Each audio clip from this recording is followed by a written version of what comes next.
j'ai poignardé mon beau-père dans son sommeil, un geste si précis que le sang n'a pas eu le temps de tacher les draps en lin brodé de sa chambre d'hôte. Ma femme, cette traîtresse aux yeux de velours, a vu la lame s'enfoncer avant même que je ne la retire, et son sourire haut, ce sourire carnassier m'a convaincu que la vengeance n'était qu'un prélude à l'enfer qu'elle m'avait réservé. Et maintenant, alors que les sirènes hurlent dans la nuit de Saint-Germain-en-Laye, je me demande si c'était elle, ou moi, qui ai vraiment initié cette danse macabre de secrets et de couteaux. La maison de mes parents à Saint-Germain-en-Laye était un sanctuaire de faux-semblants, une villa des années 70 avec ses murs crème et ses jardiniers impeccables, où l'air embaumait toujours le café torréfié et les regrets non dits. Nous y avions emménagé il y a 2 ans, ma femme Isabelle et moi, après que mon poste de consultant en finance à la Défense ait capoté comme un château de cartes sous une bourrasque de crise économique. « Venez, les enfants, c'est chez vous », avait dit mon père avec ce ton paternaliste qui masquait à peine son mépris pour ma médiocrité temporaire. Ma mère, plus douce, avait hoché la tête, ses perles de culture effleurant son col en dentelle, comme si l'hospitalité pouvait effacer les factures impayées qui s'empilaient dans nos valises. Isabelle avait 28 ans à l'époque, une beauté provençale avec des cheveux châtains qui cascadaient comme une vigne sur ses épaules, et des yeux verts qui scrutaient le monde avec une intensité de chasseur. Elle venait d'un petit village près d'Avignon, où son père avait ruiné la famille en spéculant sur des vignobles italiens foireux. Elle avait grimpé les échelons à Paris par sa seule volonté, serveuse devenue assistante marketing, puis mon égale ou du moins, c'est ce que je croyais. « C'est généreux de ta part de nous accueillir », m'avait-elle dit en déballant nos cartons, mais ses lèvres s'étaient pincées quand elle avait vu les portraits de famille accrochés dans le couloir, mon père en costume 3 pièces, serrant la main d'un ministre, ma mère en robe de soirée, radieuse à un gala de l'opéra. Les premiers mois s'étaient écoulés dans une routine feutrée. Je cherchais du travail depuis le bureau improvisé dans la véranda, envoyant des CV qui sombraient dans le vide numérique des boîtes mail corporate. Isabelle, elle, avait repris son poste à mi-temps chez un éditeur du Marais, rentrant tard avec des anecdotes sur des auteurs vaniteux et des avances foireuses. Mes parents, retraités aisés lui ancien banquier, elle ancienne prof de littérature, nous laissaient l'étage supérieur, avec sa vue sur le parc de la ville et ses plafonds hauts qui étouffaient nos disputes nocturnes. Profitez-en pour vous recentrer, me conseillait mon père lors des dîners, son verre de Bordeaux à la main, ignorant les silences lourds d'Isabelle. C'est une nuit d'octobre, sous une pluie fine qui tambourinait sur les tuiles anciennes, que j'ai surpris le premier murmure de trahison. J'étais descendu à la cuisine pour un verre d'eau, mais pas étouffé par le tapis perçant du couloir. La maison dormait, mais pas Isabelle. Assise à l'îlot central, baignée par la lueur bleue de son téléphone, elle tapait furieusement, ses ongles manucurés claquant comme des balles sur l'écran. « Regarde ça », murmurait-elle à voix basse, comme si elle s'adressait à un complice invisible. J'ai reculé dans l'ombre, le cœur cognant, et j'ai vu l'écran s'allumer, une photo de mon père, prise à la dérobée, en train de fouiller dans un tiroir de son bureau, un chéquier à la main. Le message suivant, il cache encore. Montant, 15 000 €. Pour le fonds offshore au Caïmans. Envoie-moi les détails bancaires. Mon sang s'est glacé. Qui était ce il? Mon père, bien sûr, avec ses magouilles d'antan qu'il jurait avoir enterrées avec sa retraite. Mais pourquoi Isabelle? Et à qui envoyait-elle ça? J'ai attendu qu'elle remonte, feignant le sommeil quand elle s'est glissée sous les draps, son corps chaud contre le mien, ignorant le poison qui bouillonnait déjà en moi. Le lendemain, au petit déjeuner, elle était radieuse, tartinant du pain frais de confiture d'abricot maison de ma mère, comme si la nuit n'avait pas existé. Tes parents sont si prévisibles, a-t-elle lancé en riant, ses yeux pétillants d'une malice que je n'avais jamais remarquée. Les jours suivants, j'ai commencé à observer. Pas comme un mari jaloux, non comme un homme qui sent le sol se dérober sous ses pieds. Isabelle avait installé une routine subtile, des promenades innocentes dans le jardin où elle photographiait les allées et venues de mes parents, des cafés prolongés avec ma mère où elle posait des questions anodines sur l'historique familial, et ces nuits où son téléphone vibrait sous l'oreiller, des notifications qu'elle effaçait d'un geste expert. J'ai fouillé son portable une fois, quand elle était sous la douche où le mot de passe était notre anniversaire, ironie cruelle. Les messages étaient codés, envoyés à un contact nommé L'Oiseau, des captures d'écran de relevés bancaires subtilisés du bureau de mon père, des enregistrements audio de disputes conjugales entre mes parents sur des dettes anciennes, même une vidéo floue de ma mère jetant un bijou dans la Seine lors d'une sortie à Paris. Pourquoi? L'argent, bien sûr, mais il y avait plus. Dans un message daté d'1 mois plus tôt, avant notre emménagement, j'ai lu « Ils paieront pour ce qu'ils ont fait à ton frère. La ruine, la honte, tout ça commence maintenant. » Ton frère? Isabelle n'avait jamais mentionné de frère. J'ai creusé, tard dans la nuit, sur mon ordinateur portable, connecté au Wi-Fi familial. Une recherche rapide, un article du Figaro de 2005, relégué aux archives. Scandale bancaire, le jeune trader Julien Moreau se suicide après une affaire de blanchiment impliquant la Banque de Paris-Lyon. Julien Moreau. Le frère d'Isabelle, effacé des albums photos familiaux, un fantôme que ses parents avaient enterré avec la honte. Et mon père? Signataire sur l'enquête interne qui avait sacrifié Julien pour sauver la banque. La révélation m'a frappé comme un uppercut.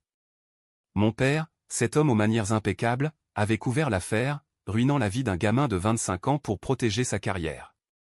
Isabelle n'était pas venue chez nous pour l'hospitalité gratuite, elle était venue pour la chasse. Elle nous espionnait, nous au moins inclus, par extension, et envoyait ses pépites empoisonnées à un réseau, peut-être des journalistes, des avocats, ou pire, des justiciers anonymes du dark web.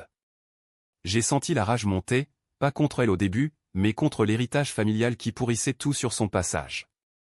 Pourtant, au fil des semaines, la paranoïa s'est insinuée. Était-ce seulement pour son frère? Ou y avait-il plus, un calcul personnel où je n'étais qu'un pion? Un soir de novembre, lors d'un dîner tendu aux dindes rôties et vin de Bordeaux, mon père a lancé une pique, tu sais, fiston, à ton âge, j'avais déjà une maison à moi. L'effort, ça paie. Isabelle a souri, servant le fromage avec une grâce feinte. L'effort, oui. Comme celui de cacher des secrets dans des tiroirs verrouillés. Le silence a claqué comme une gifle. Ma mère a rougi, mon père a toussé dans son verre. J'ai vu les yeux d'Isabelle briller où elle jouait, testant les eaux troubles. Plus tard, dans notre chambre, je l'ai confrontée. Qu'est-ce que tu fous, Isa? Ces messages, ces photos.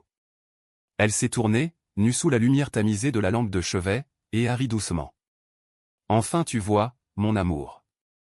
Tes parents ne sont pas des saints. Et moi, je ne suis pas une idiote qui ferme les yeux. Sa confession a été un torrent, la douleur de la perte de Julien, la lettre anonyme qu'elle avait reçue il y a 5 ans, pointant mon père comme responsable indirect. Il a falsifié des rapports pour que Julien porte le chapeau. Mon frère s'est pendu dans sa cellule de dette, seul. Elle avait infiltré ma vie, m'avait épousé pour accéder à cette maison, à ses secrets. L'hospitalité gratuite n'était qu'un appât. Et moi? Tu es collatéral, chérie. Mais je t'aime, à ma façon. Son amour était une lame à double tranchant, et je sentais déjà la pointe contre ma peau. Les nuits suivantes, je n'ai plus dormi. Je marchais dans les couloirs sombres, écoutant les craquements de la vieille villa comme des avertissements. Isabelle continuait son manège, un micro caché dans le salon, des emails chiffrés envoyés depuis un compte jetable. J'ai commencé à répondre en miroir en fouillant ses affaires, notant ses absences, imaginant des scénarios où je la dénonçais à mes parents. Mais la loyauté familiale me rongeait. Mon père, malgré ses fautes, était le pilier de mon enfance, Isabelle, la femme qui m'avait relevé de la dépression post-chômage. La revanche d'Isabelle était justifiée, mais destructrice. Et moi, coincé entre deux feux, je sentais mon esprit se fissurer comme une porcelaine sous pression. Noël approchait, et avec lui, la comédie annuelle des guirlandes scintillantes et des toasts hypocrites. La villa s'était parée de lumière blanche, le sapin importé d'Alsace trônant dans le salon comme un juge silencieux. Mes parents organisaient leur traditionnel réveillon, invitant oncles, tantes et cousins ou une tribu d'aristocrates de banlieue qui sirotaient du champagne sans jamais aborder les éléphants dans la pièce. Isabelle, en hôtesse parfaite, avait aidé à dresser la table, argenterie polie, centre de table en haut et poinsettia, 20 millésimés sélectionnés par mon père.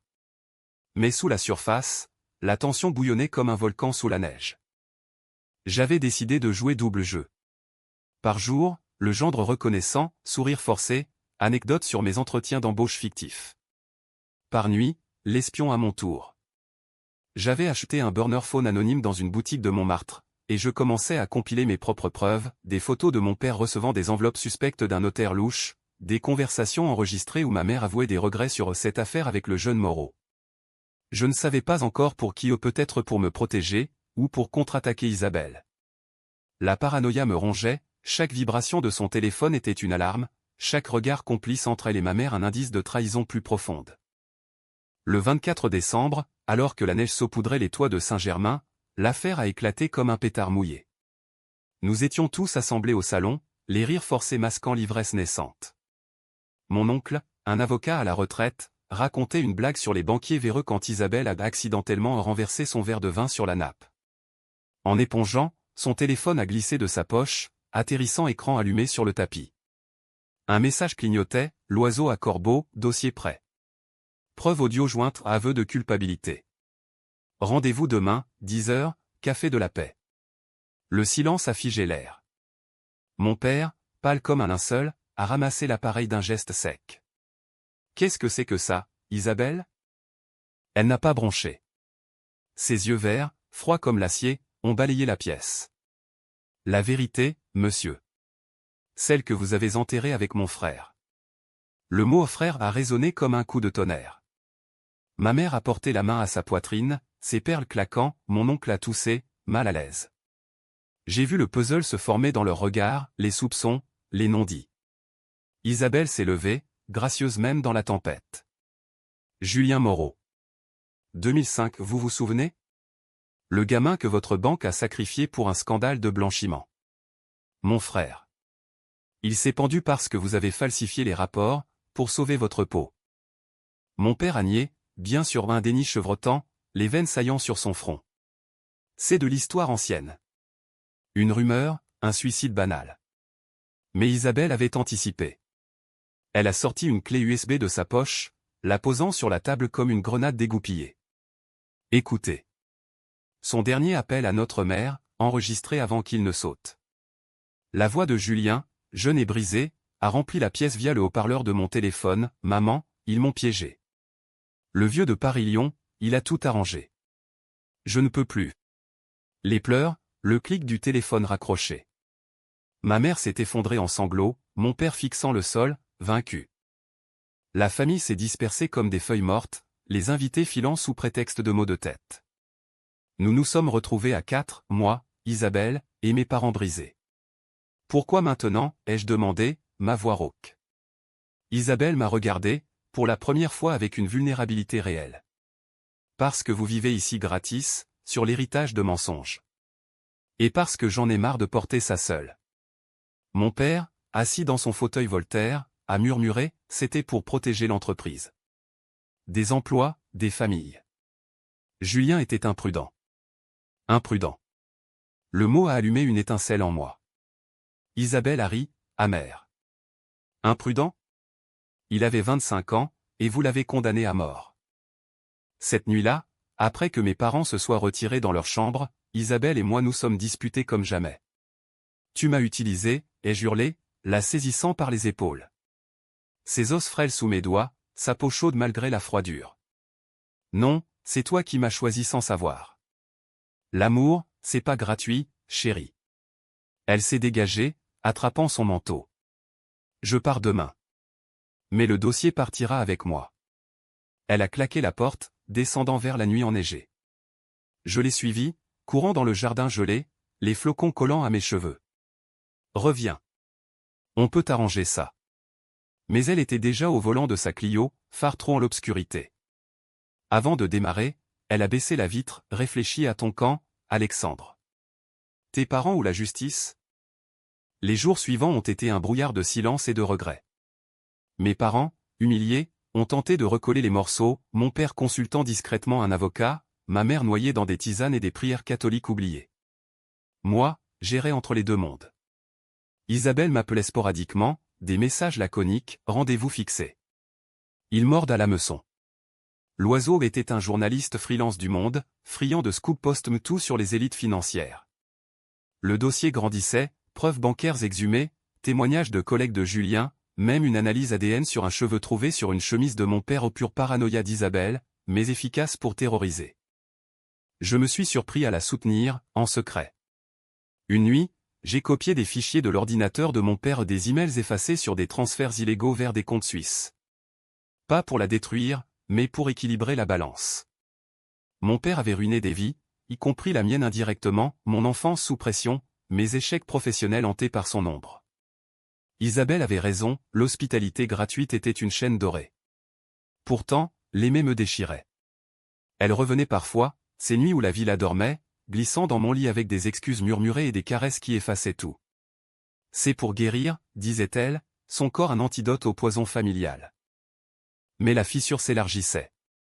Un après-midi de janvier, alors que je marchais le long de la Seine à Paris, mon burner a sonné. Un numéro inconnu, Alexandre? C'est l'avocat de ton père. Il sait pour les fuites. Et il sait que c'est elle. Et toi? Mon cœur a chaviré. Mon père contre-attaquait, engageant des privés pour tracer les IP, fouiller les poubelles numériques. La guerre était déclarée, et j'étais au centre, un pion qui se prenait pour un roi. Février a apporté avec lui un froid mordant, le genre qui s'infiltre dans les os et durcit les cœurs. La villa, autrefois refuge, était devenue un champ de mines, regard fuyant au petit déjeuner, porte fermée plus tôt le soir, et cette odeur persistante de tension, comme du tabac froid dans un cendrier oublié. Mes parents avaient engagé un détective privé, un ancien flic nommé Duval, au visage buriné par trop de nuits en planque. Il rôdait discrètement une silhouette anonyme dans une 208 grise garée en bas de la rue, notant les plaques d'immatriculation, interceptant les colis. Mon père, regonflé par l'action, me convoquait dans son bureau pour des discussions d'homme à homme. « Fiston, cette femme te pourrit. Épouse-la pas plus longtemps. On peut l'acheter, ou la briser. » Briser Isabelle. L'idée me révulsait et m'excitait à parts égales. Je hochais la tête, feignant l'allégeance, mais mon esprit vagabondait vers elle, ses rires rauques dans les bistrots de Belleville où nous nous retrouvions en secret, ses doigts traçant des cartes invisibles sur ma peau, planifiant la chute de l'empire familial. « On est des phénix, toi et moi », murmurait-elle un soir, dans un hôtel miteux près de la gare de l'Est, nos corps emmêlés dans des draps rêches. Tes parents brûlent, et on renaît de leurs cendres. Mais sous ces mots, je sentais la faille, sa vengeance n'était pas seulement pour Julien. C'était pour elle, l'orpheline de la honte provençale, qui avait vu sa mère sombrer dans l'alcool après le suicide, son village la traitant de fille de traître. J'ai commencé à douter. Était-ce amour, ou manipulation? Un week-end, je l'ai suivie. Elle avait prétendu un voyage professionnel à Lyon pour un salon du livre, mais ma curiosité, aiguisée comme une lame, m'a poussé dans le TGV. À la Pardieu, je l'ai vu monter dans une Mercedes noire, un homme au volant, quarantenaire, costume sur mesure, alliance discrète. Ils ont dîné dans un restaurant étoilé, riant à des jokes que je ne pouvais entendre depuis ma table voisine, déguisée en voyageur anonyme. Quand elle a posé sa main sur la sienne, un geste intime, possessif, mon estomac s'est noué. Qui était-ce? Pas l'oiseau trop raffiné pour un gratte-papier. Plus tard, dans l'ombre d'un hôtel de standing, je les ai vus s'embrasser, un baiser lent, chargé de promesses. La jalousie m'a consumé comme de l'acide. De retour à Saint-Germain, j'ai fouillé son sac, un billet d'avion pour Nice, au nom de M et Madame. Laurent. Laurent? Son nom de jeune fille, peut-être un cousin? Non, une recherche rapide sur LinkedIn, Antoine Laurent, promoteur immobilier à Cannes, veuf, fortune bâtie sur des spéculations post-bulle. L'oiseau n'était pas un journaliste, c'était un amant, un financier qui finançait la vendetta en échange de... Quoi? Des infos sur mes parents pour des deals parallèles? Ou simplement pour elle, ce corps et cet esprit qu'elle offrait comme appât? La confrontation a eu lieu un mardi pluvieux, quand elle est revenue, parfum de jasmin exotique sur la peau.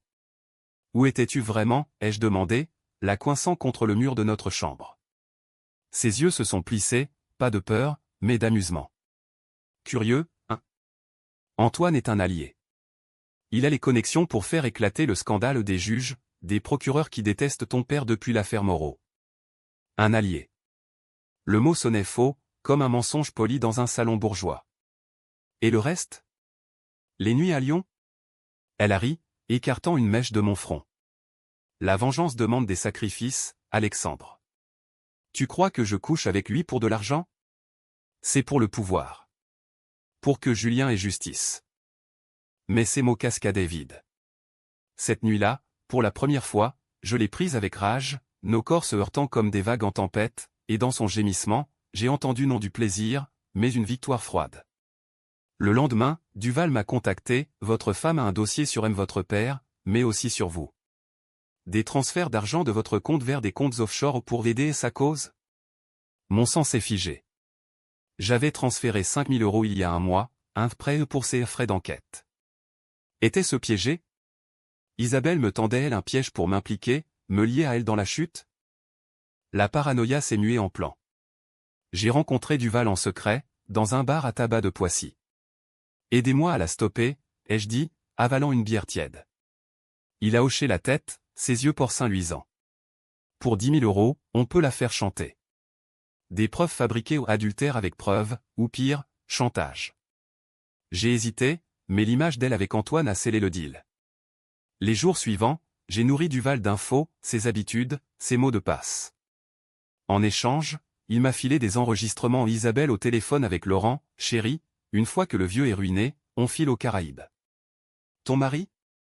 Un dommage collatéral. Le coup de grâce est venu un soir de mars, lors d'un dîner familial forcé. Mes parents, pâles mais déterminés, avaient engagé un médiateur, un prêtre ami de ma mère, pour réconcilier. Isabelle est arrivée en robe noire ajustée, un sourire de sphinx. Au dessert, Duval a frappé, un paquet livré par coursier, contenant des photos d'elle et Antoine, nus dans une suite d'hôtels, et une lettre, arrêtez les fuites, ou ça va au canard enchaîné. Son visage s'est décomposé pour la première fois ou une fissure dans l'armure. C'est toi, a-t-elle sifflé en me fixant. J'ai nié, mais mes yeux m'ont trahi. La nuit, elle a fait ses valises. Tu es comme eux, Alexandre. Un lâche qui protège les siens au prix des autres. Mais avant de partir, elle a laissé une enveloppe sur le lit, des copies de mon transfert d'argent, annoté et complicité. Au cas où tu doutes. La porte a claqué, et avec elle, une partie de moi. Étais-je le vengeur, ou le vendu? La villa m'apparaissait maintenant comme une prison dorée, mes parents des geôliers bienveillants, et Isabelle, l'oiseau qui s'envolait, emportant mes plumes arrachées. Pourtant, au fond, la rage couvait. Elle m'avait utilisé, piégé, et maintenant, elle me laissait pour un autre. La revanche n'était pas finie, la mienne venait de commencer. Avril a fleuri en tromperie, les cerisiers du jardin de la villa saignant leurs pétales roses comme des plaies ouvertes. Isabelle avait disparu depuis 3 semaines, son numéro bloqué, son profil LinkedIn figé sur une photo professionnelle où elle souriait comme une prédatrice en tailleur. J'errais dans Paris, hanté par ses fantômes, un café où nous avions ri des passants, un pont sur la Seine où elle avait jeté un bracelet brisé, symbole de son passé. Mes parents, sentant ma détresse, tentaient de recoller, invitation à des brunchs sur la terrasse, discussion sur l'avenir, code pour trouver un job et une nouvelle femme. Mais leur victoire était pyrrhique, Duval avait stoppé les fuites, mais le dossier d'Isabelle circulait déjà, des murmures dans les couloirs de la finance parisienne. J'ai décidé de la traquer. Pas par amour du moins, c'est ce que je me disais, mais par nécessité. Si elle publiait, mon père irait en tôle, et moi avec, complice malgré moi. J'ai loué une voiture anonyme, une Peugeot banalisée, et suivi les pistes, un appel à une amie commune, qui a lâché qu'Isabelle squattait un appartement à Montreuil avec un mec de la côte. Montreuil, ce quartier bohème aux murs tagués, si loin de la propreté de Saint-Germain. J'y suis arrivé un soir de crachin, garé en double fil, observant la lumière allumée au 3e étage d'un immeuble haussmannien délabré. À travers les rideaux fins, je l'ai vu, riant à une table basse, une bouteille de rosé provençal devant elle, Antoine à ses côtés, sa main sur sa cuisse. La jalousie m'a submergé comme une nausée. J'ai attendu qu'il parte minuit passé, sa Mercedes ronronnant dans la nuit, puis je suis monté, frappant à la porte avec des excuses bidons, colis pour Monsieur Laurent. Elle a ouvert en peignoir de soie, cheveux en bataille, odeur de sexe et de vin. Toi. Son ton était un mélange de surprise et de mépris. Je l'ai poussé à l'intérieur, refermant la porte d'un coup de pied. On parle. Maintenant. L'appartement était un chaos organisé, pile de documents sur la table, un ordinateur ouvert sur des emails chiffrés, photos de Julien punaisées au mur comme des icônes. Parler de quoi? De ta trahison? Elle s'est versé un verre, m'en offrant un que j'ai refusé. Ses yeux, rougis par l'alcool ou les larmes, me défiaient. Duval, c'était toi. Tu protèges le monstre qui a tué mon frère. J'ai nié, mais faiblement. Et toi? Tu m'as piégé avec l'argent. Et cet Antoine c'est quoi, ton nouveau pion? Elle a ri, un son brisé. Antoine? Il finance, oui, mais c'est plus. Il comprend la perte, sa femme est morte d'un cancer, il sait ce que c'est de vouloir justice. Justice. Le mot revenait comme un leitmotiv, masquant ses failles. Nous avons parlé des heures, ou hurlé je ne sais plus. Elle m'a raconté Julien en détail, le frère aîné protecteur, qui l'emmenait cueillir des figues dans les collines d'Avignon, qui rêvait de trader pour racheter la ferme familiale. Il était innocent, Alexandre. Ton père l'a désigné bouc émissaire pour un prêt fictif. J'ai contre-attaqué, et moi? Innocent dans ton plan? Elle a touché mon bras, un geste qui m'a brûlé. Au début, oui. Puis. Tu es devenu réel. Trop réel. Le baiser est venu naturellement, ou par désespoir nos lèvres se heurtant, corps se pressant contre le mur, le peignoir tombant comme une reddition. Mais au matin, la réalité a repris ses droits. Le dossier sort la semaine prochaine, a-t-elle murmuré, nue contre moi. Un article dans Le Monde, puis le tribunal. J'ai quitté l'appartement en furie, jurant de l'arrêter. De retour à la villa, mon père m'attendait, un dossier sous le bras, preuve compilée par Duval. On peut la ruiner, fiston. Procès pour diffamation, saisie de biens elle n'a rien, cette petite pute de province. Ces mots, vulgaires dans sa bouche guindée, m'ont révulsé. Pourtant, j'ai signé les papiers, initiant la contre-attaque. Les jours suivants ont été une partie d'échecs mortels. Isabelle bombardait mon téléphone de messages, « Retire-toi, ou tu coules avec ». Je répondais par le silence, mais intérieurement, je saignais. Antoine est entré en scène, un appel anonyme, sa voix suave, « Laissez Isabelle tranquille, ou vos secrets familiaux pas seulement ceux de papa sortent. » Il savait pour mes propres écarts, un détournement mineur de fonds à mon ancien job, couvert par mon père. La toile se resserrait, chacun tirant sur les fils. Climax en mai, lors d'une confrontation au Café de la Paix, lieu symbolique, ironie du sort. Elle y était avec le journaliste, un type maigre aux lunettes épaisses.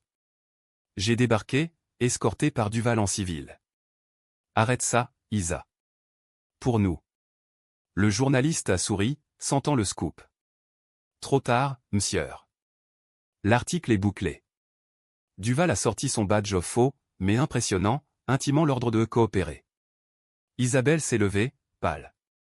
Tu vas jusqu'au bout, hein? Son regard m'a transpercé, pas de haine, mais une tristesse infinie. Pour ton père? Ou pour toi? Cette nuit-là, seul dans la villa vide de mes parents en week-end à Deauville, j'ai craqué. J'ai bu du cognac pur, revoyant nos débuts, notre mariage civil à la mairie du 11e, son voile en dentelle, mes vœux maladroits. Était-ce tout du calcul? Non, il y avait eu des moments vrais, des fous rires sous la pluie, des silences complices. Mais la vengeance l'avait corrompu, et moi avec. Au lever du soleil, j'ai pris une décision, détruire le dossier, pas elle. J'ai hacké son cloud au mot de passe changé, mais prévisible, le nom de Julien. Les fichiers effacés, un à un.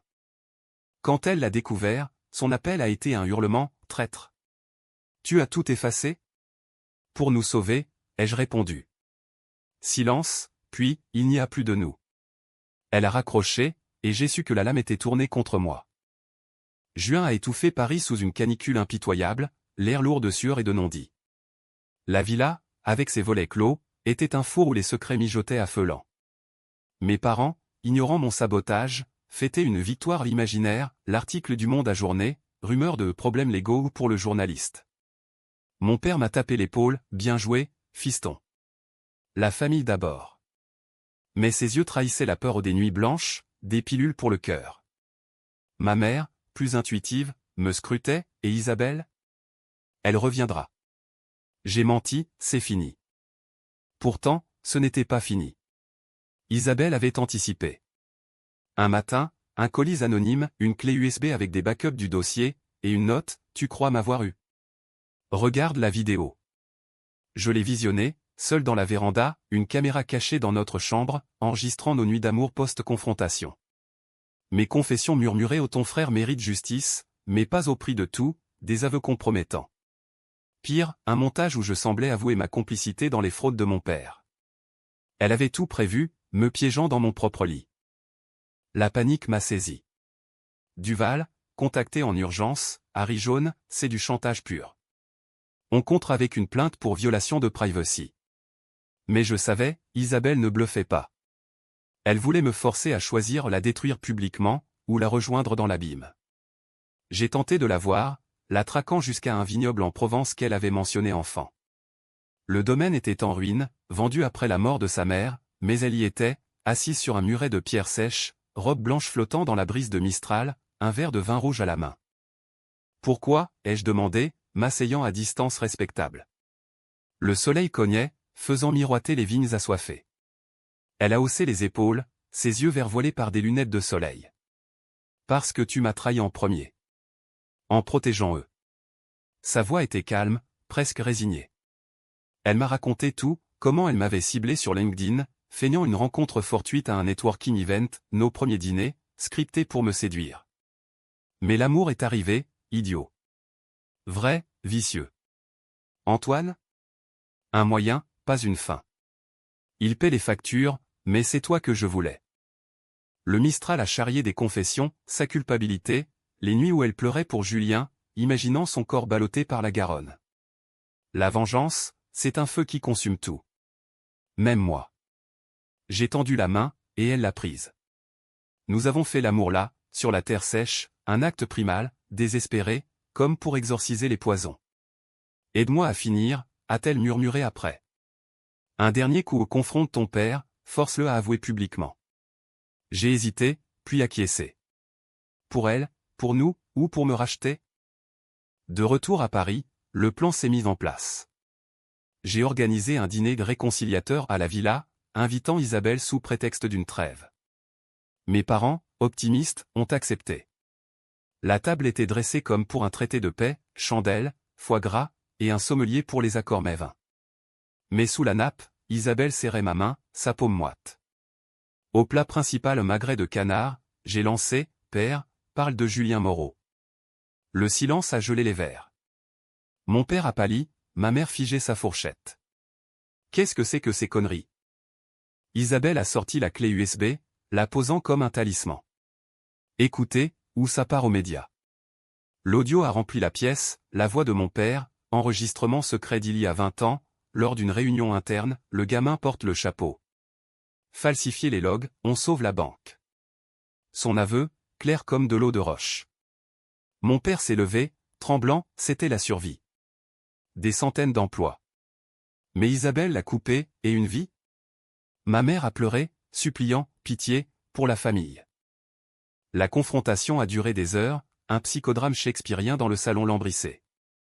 Mon père a nié, puis admis par bribes, la pression des supérieurs, la peur du chômage, le mal nécessaire.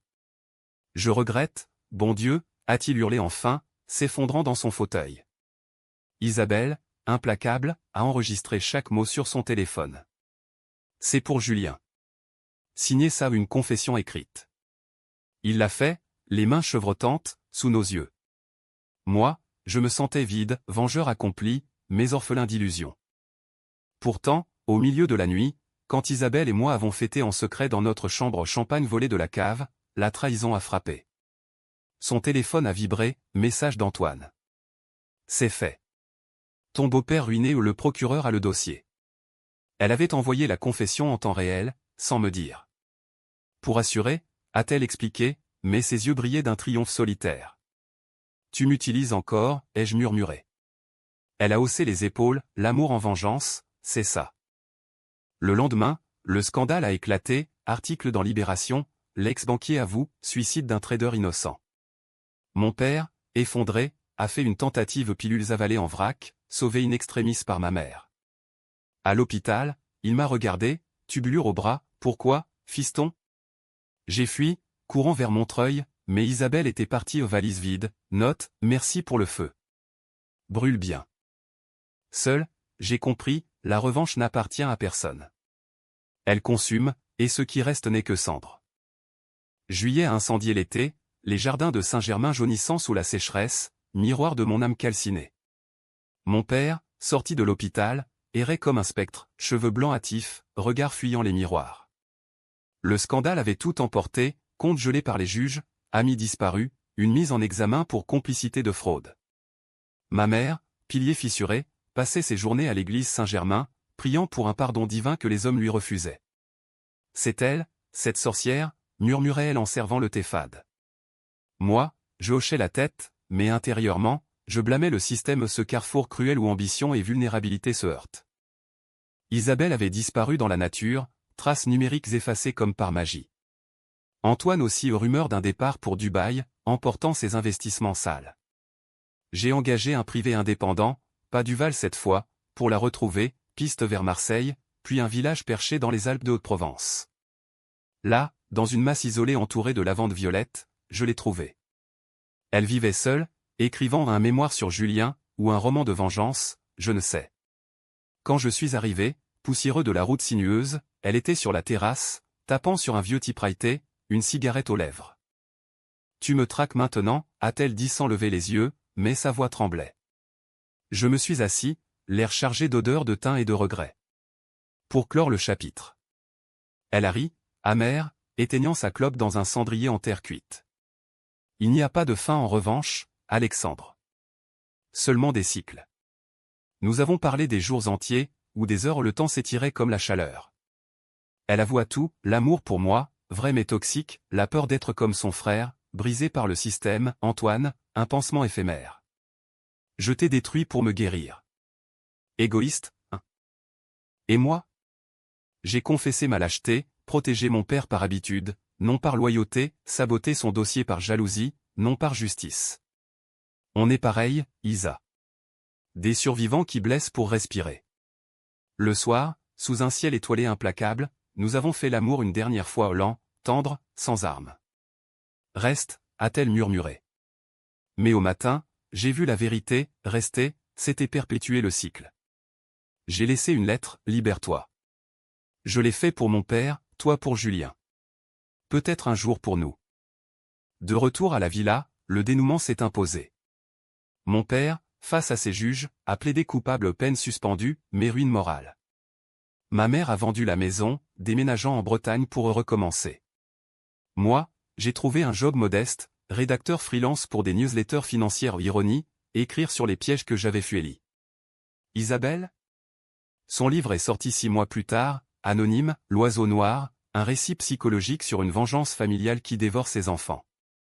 J'y ai reconnu nos ombres, et dans l'épilogue, un clin d'œil à l'homme qui m'a appris que la lame blesse le plus celui qui la tient. Aujourd'hui, décembre, sous un ciel gris de Paris, je marche seul le long de la Seine. La lame que j'ai enfoncée dans mon beau-père? Une métaphore, née de la rage au non, je ne l'ai pas tué. Mais dans mes rêves, je le fais encore, et c'est Isabelle qui rit dans l'ombre. La vengeance n'est pas une fin, c'est un miroir brisé, reflétant nos abîmes. Et moi, je ramasse les éclats, un par un, espérant un jour me reconnaître entier.